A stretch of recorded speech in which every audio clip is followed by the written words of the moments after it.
Hello and welcome back to Apex Con here at the Apex Gaming home store in Caldwell, Ohio. I'm Ross Merriam, joined by Corey Baumeister.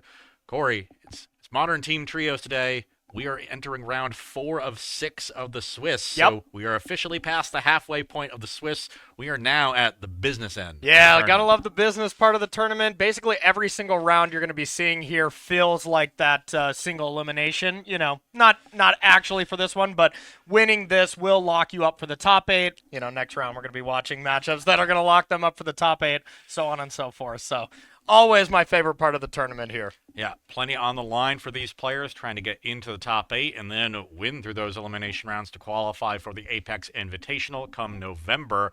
We have 2 teams in the feature match area who are 3-0 thus far. One of them will have a loss after this round, and one will move to that coveted 4-0. Well, we might be drawing here. Don't don't sell them short. Oh, I'm going to jinx it. Yeah, absolutely. Okay, on one side, we have the team of Jeff Snodgrass, Nick Fannin, and Peyton Sizemore. On the other side is Brendan Lane, Avishal Joshi, and Dimitri Limberopoulos. We are going to be focusing on the third match. That is Peyton Sizemore on Jeskai Control against Dimitri Limberopoulos on Boros Energy. Corey, this is a very interesting Jeskai Control build. Yeah. You know, there's kind of 2 schools of thought for Jeskai. There's go it the traditional build with more counter spells and planeswalkers that wants to go long. Yep. And then there's this build that has no counter spell. Main deck Consign to Memory and Dress Down to combo with Flage and Null Drifter. So it can have some aggressive draws in addition to going along. I like it because I think the traditional control decks of old, struggle against a lot of things because Modern is so diverse and open right now that when you play just an all reactive deck, sometimes you're not reacting to the right things. You're not prepared for the right things. So control decks, like you were saying, the traditional Planeswalkers or Draw-Go control decks, those are really good when metagames have condensed, when you maybe have an unhealthy metagame. Realistically, like 30% of an aggro deck, next deck is 20%. That's when control decks can kind of feast like that. Decks like this, you have to be doing some proactive element to be good in Modern right now, and that's exactly what this deck is. You got that really powerful aspect of going at your opponent's end step, dress down, untap, evoke a null drifter or a flage. They stay in play, and you get to do some disgusting things. Yeah, so how do you think this is going to match up against Boros Energy, which is sort of the premier deck of the format? I would think normally just that kind of cute stuff, not that great against Boros, but some of the other stuff that we have going on here is great against Boros. 4 Wrath of the Skies here is going to be excellent, as well as 3 Spell Snare. That is a card that is so underrated against these Boros decks because, well, all the business cards cost 2 mana. There's, of course, some good 3s as well in Boros, but Spell Snare is a chef's kiss of a card against this matchup. So nice one. I would say pretty big advantage here to Jeskai. Okay, so Peyton Sizemore with the edge. Hopefully, will take this down for the team. Dimitri looking to take it down and put his team one team to the good. Our players are ready in the feature match area, so let's head on down there and get round 4 underway.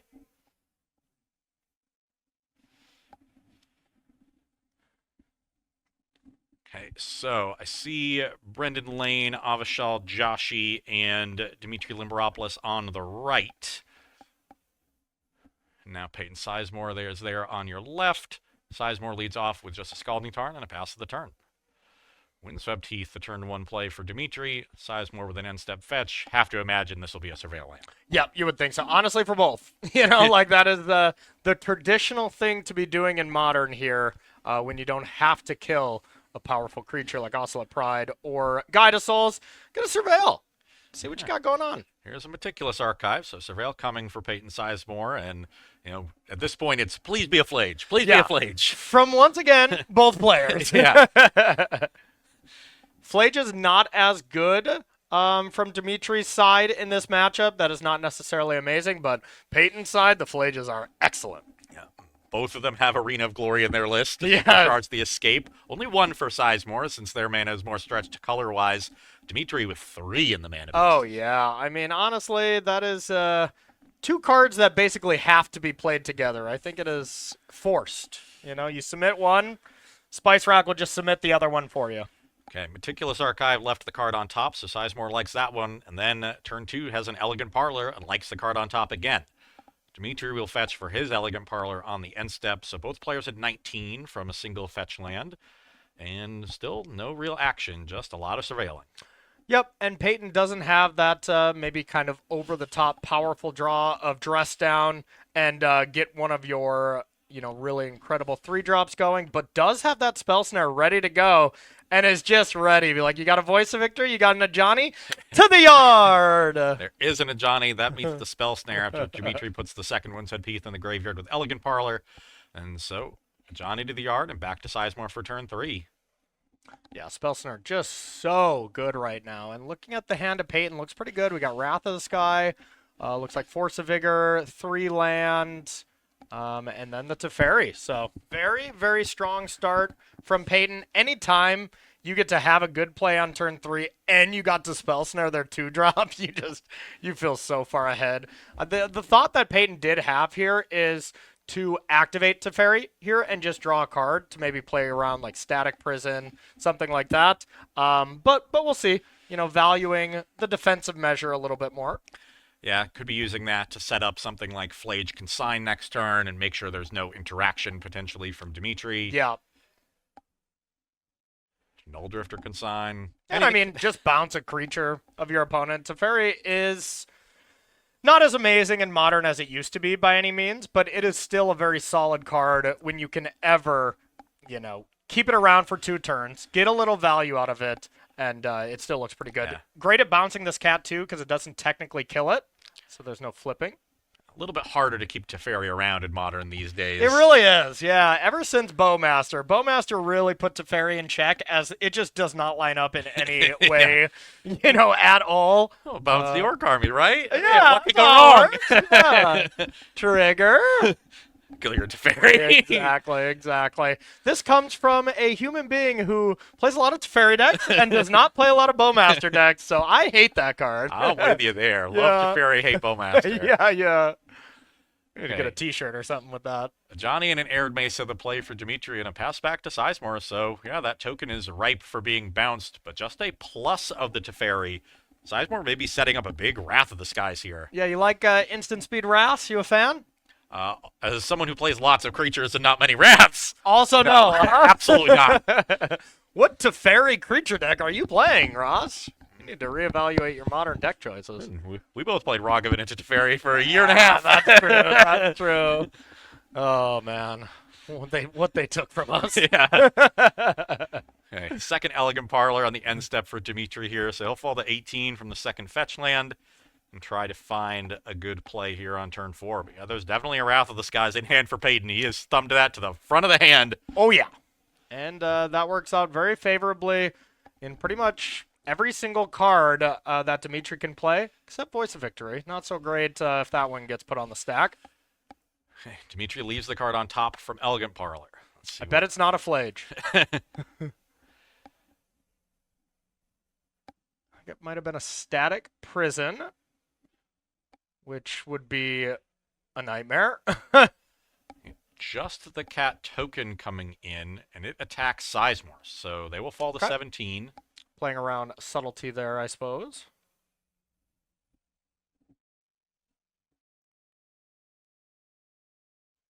And now, one play that we might see from Dimitri here is going for this Static Prison. You get some good value, and then Peyton can respond with Wrath of the Skies, or let it go underneath and hope that Dimitri extends a little bit more, and then end step can still Wrath of the Skies.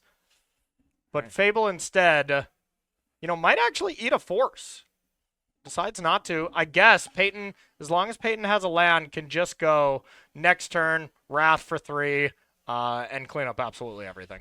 Or clean up the creatures on the end step here, and then find some other way to deal with the Fable. Yeah, absolutely. Because the one thing, Teferi does work pretty well with Wrath of the Skies in the sense that, well, you get to keep it.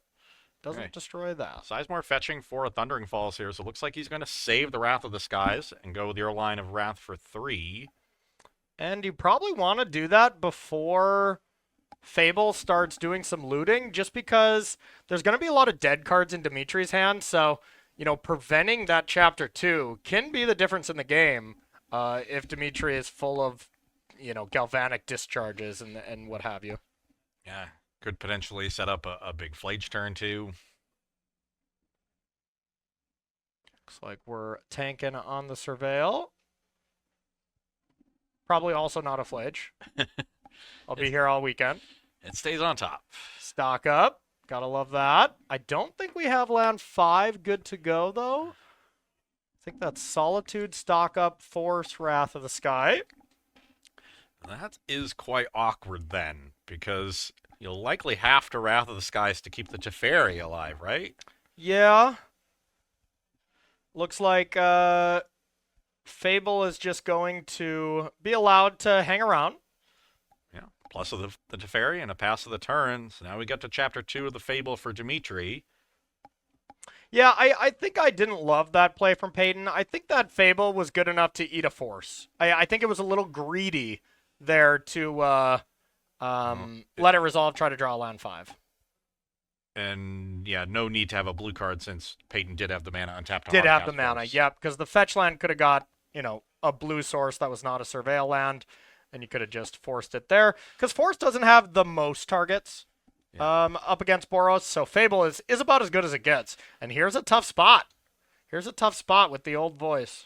Yeah, the Fable Chapter 2 trigger discards a Flage as well, so that's something that Sizemore has to account for. And I mean, honestly, anytime you're playing this kind of control deck, it's a little bit of a house of cards. If one thing starts going wrong, a lot of things can follow here. So, okay, Sizemore goes for a stock up in response to the Voice of Victory. So, likely here going to try to let the Teferi take a hit and then clean up everything with the Wrath. Or God forbid we find a Spell Snare, which I think we did. I don't even know if you want to for sure use it. But here's the thing. If you don't Spell Snare that's not great either. I was going to say, if Dimitri goes post-combat after this voice is in play, a bombardment, it just might be over here. So, but a Spell Snare doesn't help you out of that problem. So land 5 is almost assuredly got. And then you probably just say, yep, you got it. You got any enchantments in your hand? Please let it be Fable, if so. Yeah, and there's land 5 in Sizemore's hand now off the stock up. So set up to Wrath for 3 next turn and clear this battlefield. Then still has to answer that Flage. Yeah. Not the toughest thing to answer in Peyton's deck, especially because the Teferi itself is ready to go. But Teferi might take a hit for 5. We'll see. Yeah, all 3 creatures coming in. Looks like they are going to Sizemore's face, so... I like this, especially because we're probably about to Static Prison that Teferi. As, 7 loyalty, even if it dies again to a possible, probable Wrath of the Skies, you at least reset it pretty well. Yeah. You got 3 loyalty and 2 energy out of the exchange, so... Yeah. But you do lose a card, so it's not free. But you can think of the 3 energy from Teferi as worth a card, too. Oh, never mind. It's the bombardment. This game might be over. Let's see what Peyton's life total is actually at. It's probably 11, right? Yeah, it should be 11, and there's going to be 1 damage from sacking the cat, then 4 damage, or 3 damage from activating the Ajani, and then 3 more creatures. So this looks like 7. Yep. So a little bit short is Dimitri of lethal. But now the Ajani transformed means that it's not going to get scooped up by the Wrath. Yeah. Yeah, that's the thing. I think Peyton played this a little bit too value-orientated, I guess I would say, trying to maximize his cards, and I think got punished. Not forcing that Fable or just not wrathing that turn and let Fable hang around, I think is very much coming back to bite him here. A little cavalier with his life total. A little cavalier, that's well said. Yep. And now, yeah, down to 5, and then next turn... Flage plus Ajani down tick is lethal. I guess I think Peyton has a consign, so you can do a little bit of something there, but one play that I think Peyton has to do here is, God, that's kind of rough too, but I was going to say bounce the bombardment to prevent 3 damage to his face and then Wrath, and then maybe force it on the way down. I think that's reasonable. But doesn't go for that. Just a Wrath for 3. Has to main phase this because of the Voice of Victory. Yep. So it is worded where you get the energy, and then Peyton can decide to not, crack this for the full 3, but then you let Fable live. Yeah. So I think we still just have to do 3. Sizemore at 5. I'm not sure how we got to 5. I think it should be 4, right? No, it should be 5. It was 8, just took 3. 3 creatures in play with bombardment. But then where did the 1 from the initial bombardment to transform the Ajani go? All I saw was at 8 from there, so, maybe the math was slightly wrong leading up to that, but I know from this turn, Peyton was at 8, 3 creatures. And now it comes down to this game is over if there's not a Solitude, right? Which there looks like there's a plethora of them. But man, this Ajani definitely just got out of hand in a game where it didn't necessarily have to get that way. Absolutely did not have to. Okay, that looks like a prismatic ending there. So you can ending the Ajani, and then you just have to deal with this cat, which the Teferi does. So it looks like, unless, was that the ending that had to be exiled there? If that's the case, we're in trouble. Oh, no. Is that an extra Teferi in hand, and now we don't have an ending? Yeah, that is strange. Maybe that's not a prismatic ending, but it looks like it. And if that's the case, that feels like a bit of a blunder. Yeah, there are 3 pendings in the list. Yeah. So, yeah, if you just get rid of that Teferi, you Teferi bounce this Ajani, then you prismatic ending the flipped Ajani, and then you have Force backup, too. Like, I'd be feeling great-ish. You still die to a Flage or whatever, but instead, I think you're dead immediately.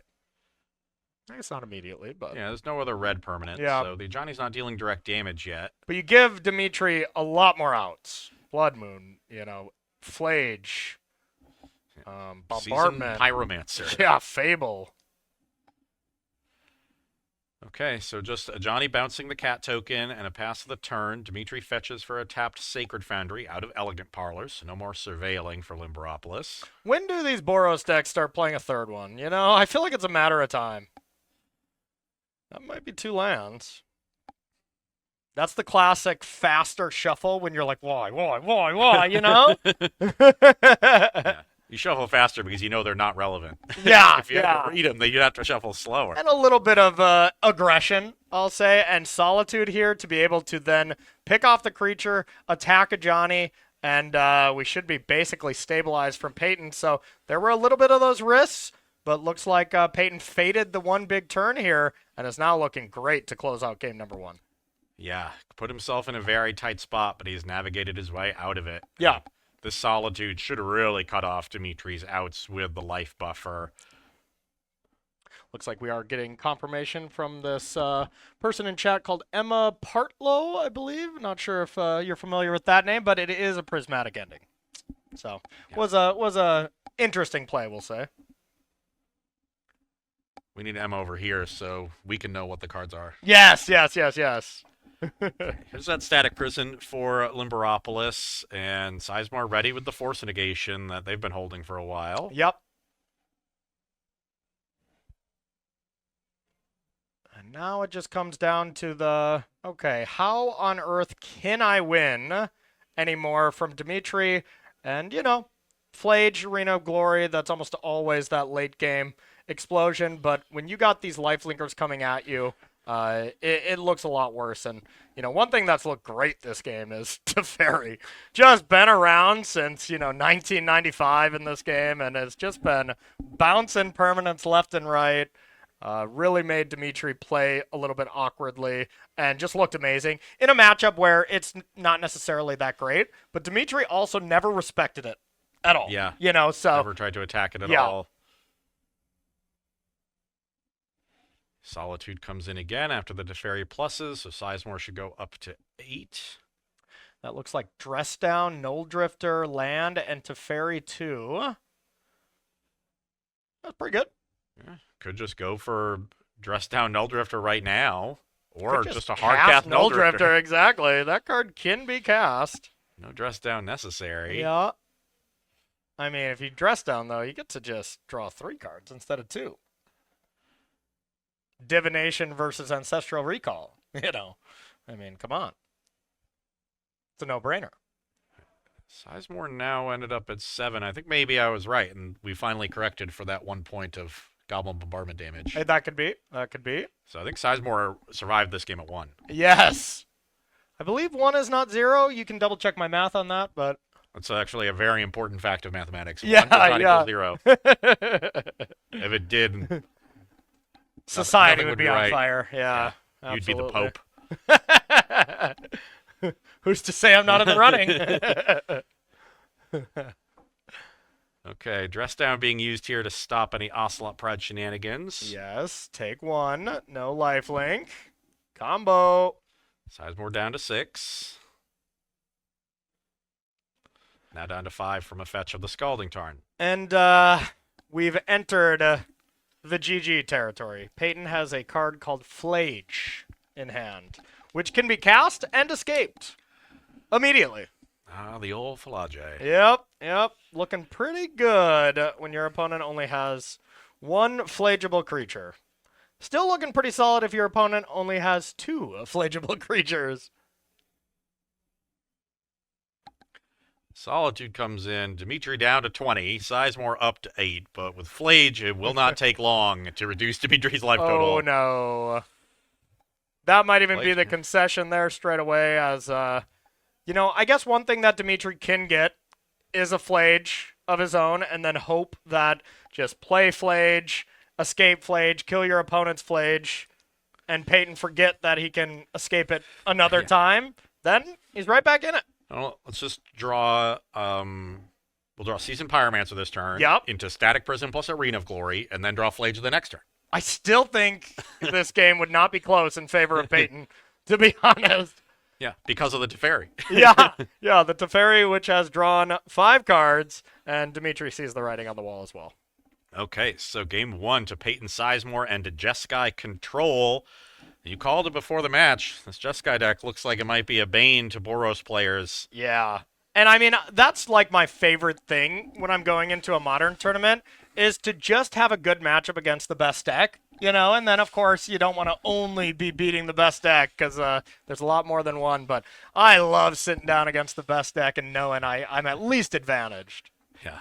Knowing you brought paper.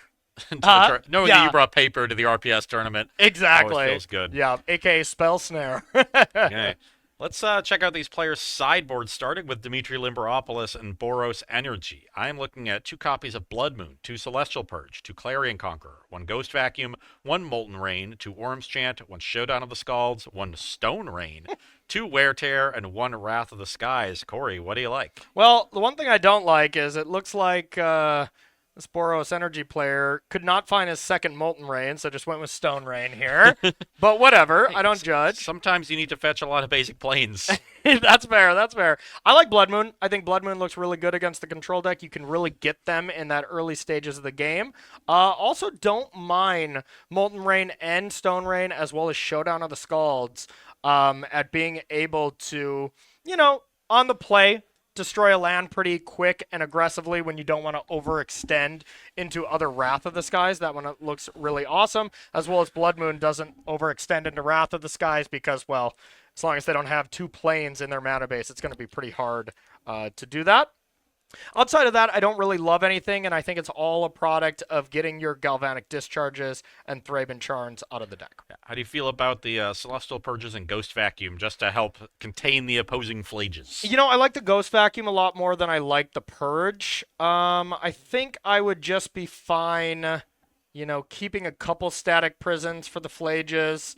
But really, when Dimitri's on the play, I think he should just be trying to win the game as soon as possible. And then on Sizemore's side, we have 2 Celestial Purge, 1 Consign to Memory, 1 Force Negation, 1 High Noon, 2 Mystical Dispute, 3 Obsidian Charmaw, 1 Pithing Needle, 2 Soul Guide Lantern, a Stony Silence, and a Teferi Time Raveler. You know, pretty pre-boarded for this match. I like the 2 Purges as their answers to Blood Moons and, you know, a lot of the threats, but not all of them. But this deck really does feel like it is pre-boarded for this matchup, so not a lot of changes here from Peyton. Okay, our players have drawn their opening hands for Game 2, so let's head on back down to the match. See if Sizemore can put his team 1 match ahead, or if Limberopolis can send this to a Game 3.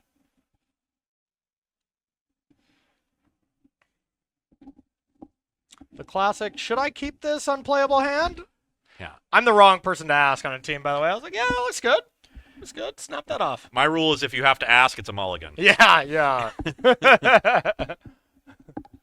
I don't even look anymore. If my teammate asks me that, I just say mulligan. Yeah. I most of the time show my hand to one of my teammates just so I have an out if I brick on whatever I need. I can then blame them.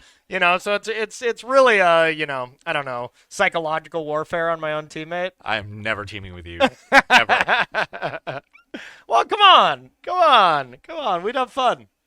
One of us would have fun. Yeah. And it's not me. Limberopolis takes a mulligan to start Game 2, so things going from bad to worse for Dimitri.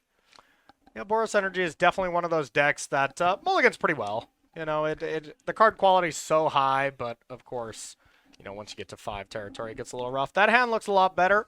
See multiple lands, Guide of Souls, a Johnny, and Bombardment, I believe. The red card could also be Blood Moon, but no matter what, look like a keep. 1 card goes to the bottom, and Limberopolis will start us off. Plains. See, that's why we have some Stone Rain.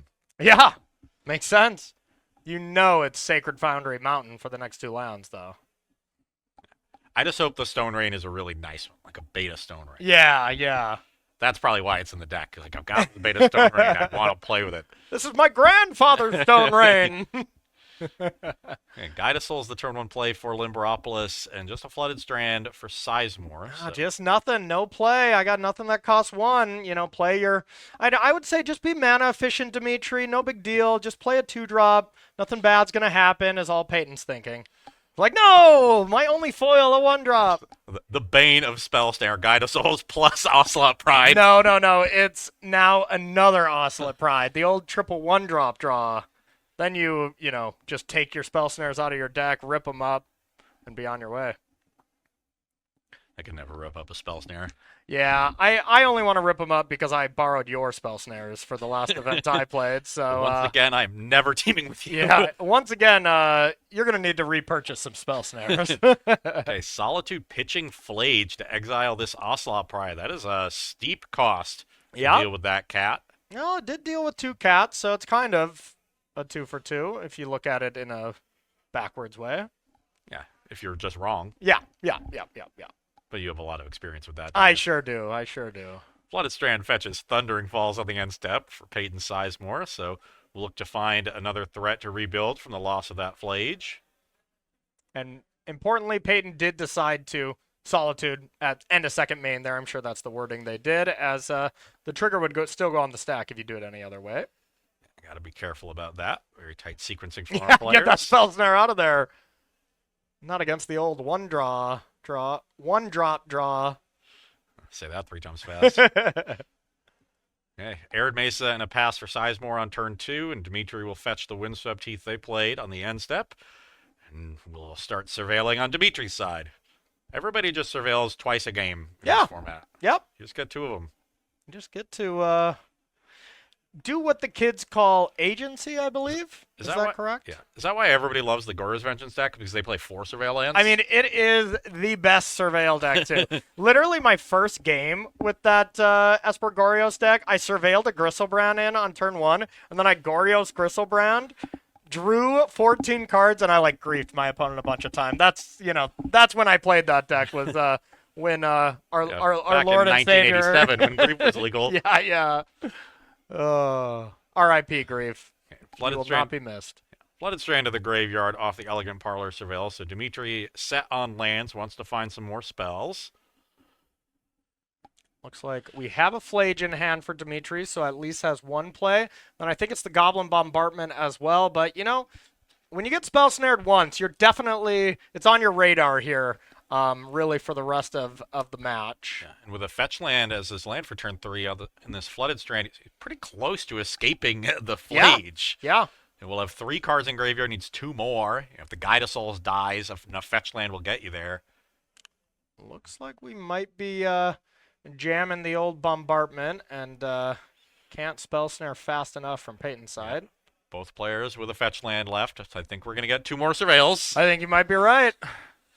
And one thing, Peyton does not have land 3, but has Flage, double dress down, and something else. So, you know, I think Peyton would be feeling pretty good to put a land on top and just Flage, deal with the Guide of Souls. Looks pretty solid. Yeah, find some Meticulous Archive after dropping to 16 from the fetch land.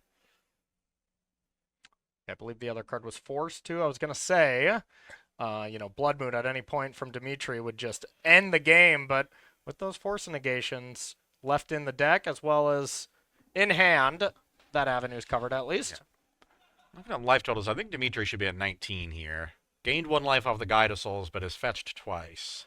All we know. know, The Flooded Strand went in off the fetch, so it should be at 20. Who's doing these life totals out there? Yeah, this should be a drop to 19 on the end step fetch with the Flooded Strand for Limberopolis. Sounds like we got a job opening. No, I'm just kidding. Goes with the tap Steam Vent. Doesn't decide to Flage this now. Looking for the old dress down Flage action, which, you know, you don't get the 3 damage. So it is not only upside when you do that kind of combination. It's only upside with Null Drifter, as that's a cast trigger. So that's kind of the, you know, the amazing draw with dress down. But Flage, it's a bit of a nombo. You just have to have Arena of Glory, Corey. Then you get to attack. Does that still work? Hmm. Yeah, I suppose. It should gain haste It from gains the haste, arena, but then loses it, I believe. So, but that should be a timestamp issue. That's a good question. So if the arena enters after the dress down, you should be fine. I don't know if that's true. Because ability granting and ability removing effects are in the same layer. That is definitely where I would call a judge. Judges are your friends, and I would get clarification. But I could see it going either way. Right, here's the Flage from Limberopolis. So going to gain 4 and get an energy while dealing 3 to Peyton. Peyton drops to 12. Limberopolis listed at 24. I think that should be 23, though. Ross is going to be losing it until these life totals get corrected. Okay, here's Flage with the dress down, so no trigger, but Yep. the Flage sticks around. Can Dimitri answer it? Arena of Glory for Dimitri would be pretty solid. And there's no resistance from Peyton for that. But does not... I guess we'd be 1 card in the graveyard short, it looks like. Yep. Looks like an old seasoned Pyromancer here. Also looks great. A lot worse when your opponent has dress down mana available, but only 1 up. Well, it's not going to do anything about the Flage problem, but it will grow the Guide of Souls outside of Flage range. Yeah. 2 spells discarded, Goblin Bombardment and a Johnny, so 2 elementals coming for Limberopolis. And that was a Thraben Charm, so that can deal with Flage once, I guess. Sorry, not elementals. 2 Charmanders. 2 Charmanders, yep, absolutely. I forgot that card got errated. It did get errated, yeah. Okay, Windswept Heath, one of the cards drawn for Dimitri, so plays that as a land for turn, and now with 5 energy can attack with Guide and pay for the trigger. So 3 damage coming across to Sizemore. They'll drop to 9, and Dimitri all the way up to 27. Yeah, and that's the thing, like, this dress down play looks fine, but there was a time when Peyton could have just when he finally found land 3 on turn 4, just play Flage, kill that Guide of Souls, and I think this game looks way better as, you know, Peyton's great at putting cards into his graveyard. I didn't love the setup for the dress down Flage thing, because now, like, it looks fine. You know, you're going to pick out some creatures, you're going to gain some life, it's going to be good, but Guide of Souls is still a bit of a problem. That being said, looks like Peyton does have Wrath of the Skies available, so just flaging down Seasoned Pyromancer and then Wrath of the Skies for 2 does look pretty good. Yeah. Would have probably liked to see a Wrath first, because now the Flage gets chump blocked by a creature that otherwise would have died. Yeah. So kind of misses out on 6 damage, unless Sizemore's not planning to use the Wrath yet. Yeah. Now maybe it's a little more defensible. Yeah. We saw Peyton be very patient with Wrath of the Skies in game 1, so Yeah. they're just continuing that. That's their play style here. Yep. So pass back to Dimitri, and Limberopolis fetches for Sacred Foundry in the end step. So they should fall to 26/25. Unclear. So now you do have the dress down in response to the Flage, so it is just a, 4 mana 6/6, no abilities, not gaining any love with Guide, and then Guide plus Charmander only get in there for 4. Still solid, and then Peyton can always hit the panic button of just attack, deal 3 to the face, Wrath for 3, and, kind of move on, and then... Because Peyton still has a full graveyard to re-escape. Dimitri would have to do a little bit of work to get there. Yeah, not a ton of work, but as it stands here, I definitely like getting dressed down here in play and going from there. But first, let's survey. You can't forget that. Can't forget, yeah. Surveilling is step 1. This is step 2 is profit. No, that's step 3. Step 2? Question mark. Exactly. Question mark. Spell Snare. Still always pretty solid, but not very needed at this particular moment. Yeah, we've reached the stage where Sizemore is looking for more impactful cards. Yeah, exactly. Null Drifters, some big bads. Oof. Now it'll be interesting, because next turn we're going to attack with Flage, and we're going to deal some damage. We'll see if Dimitri wants to block with his Flage, and if he does, Peyton wouldn't have to Wrath of the Skies. Doesn't seem like it'd be a good block. If I was Dimitri, I would not by any chance. But and not with the re-escape available immediately. Yeah. Still advantage to Peyton, but if those 2 cards are nice from Dimitri, could still be a bit of a problem, as Peyton did just pick up 2 lands here. So the Wrath of the Skies plan is kind of all he has. And then, Dimitri, I'm pretty sure, had the Thraven Charm available, so could get rid of Flage's, the ability for Peyton to bring it back in any meaningful ways. And that would be big. Yeah, that would be big. Okay, Flage comes in and picks off the other token. Sizemore back up to 11 from the Flage trigger. Looks like there's no block from Dimitri. Yep. It's definitely the way to do it. And now, I feel like Peyton is just 100% priced in to Wrath of the Skies for 4, only spend 3 of the energy. And then Dimitri is going to have a nice turn of, even if it's just 2 mana Bojuka Bog you from Thraben Charm, that looks excellent. Okay, here is the Wrath. So the board now cleared. And so Wrath of the Skies X equals 4, only paying 3 energy, so Sizemore gets to keep 1 around for later. Now, Thraben Charm looks awesome. It's not only the card that prevents all the Flages from Peyton's side, it also gives you that 5th card for your own Flage. Won't be escaped this turn, but hey, Peyton's not going to have any more pressure. And with only Force and a land in hand, Dimitri, of course, doesn't know that. But looking really good for Dimitri here. Oh, and here's another Flage. So fires that one off after playing land 5. Gonna shock it in, so we'll gain 1 life overall. Sizemore goes down to 7. I think that's another Wrath of the Skies, which I'm not 100%, but looks like it. Which is not great, but not the absolute worst, as Flage will put Peyton to 4. 4 is a much safer number than 3. Absolutely. Both players largely on empty, so Yep. top of the decks are going to be very important in these turns.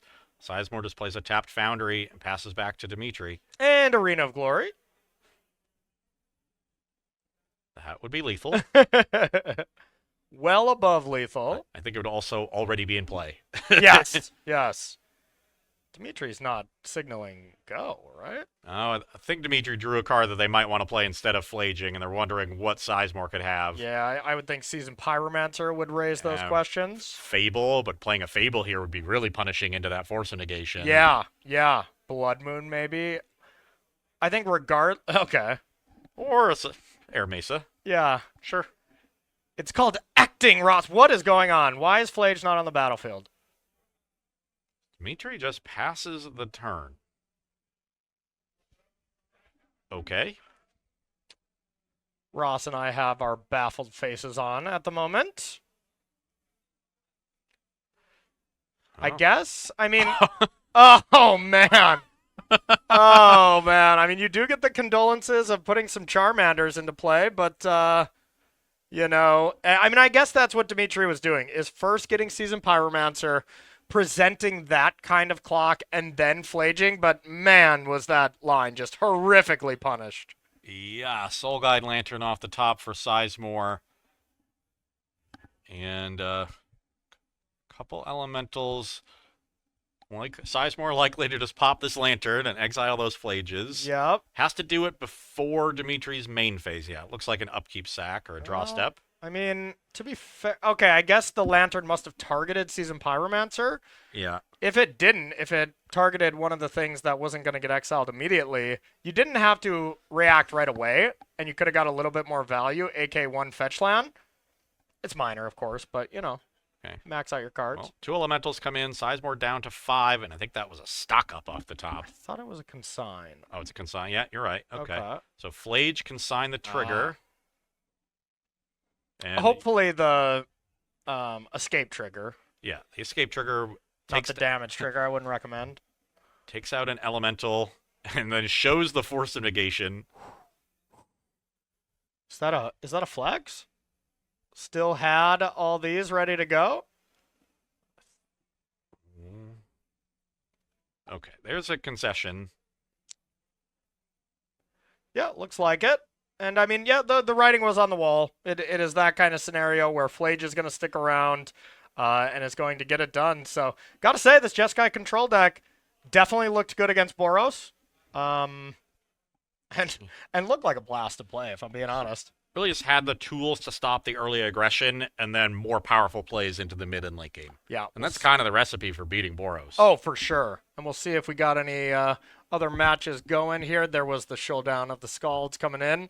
I mean, if you're not bringing that in for the grindy matchups, what's it for? I love that card, by the way. Yeah.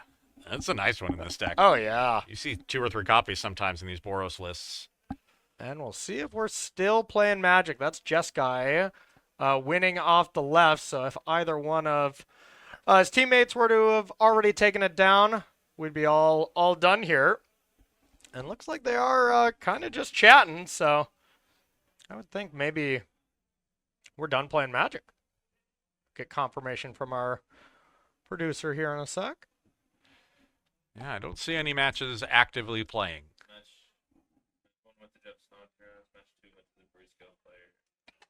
Yeah, so that's a clean sweep. Jeff Snodgrass, Nick Fannin, and Peyton Sizemore, all 3 winning their matches. That's Team's Lorai's Revenge, by the way. Oh, yeah.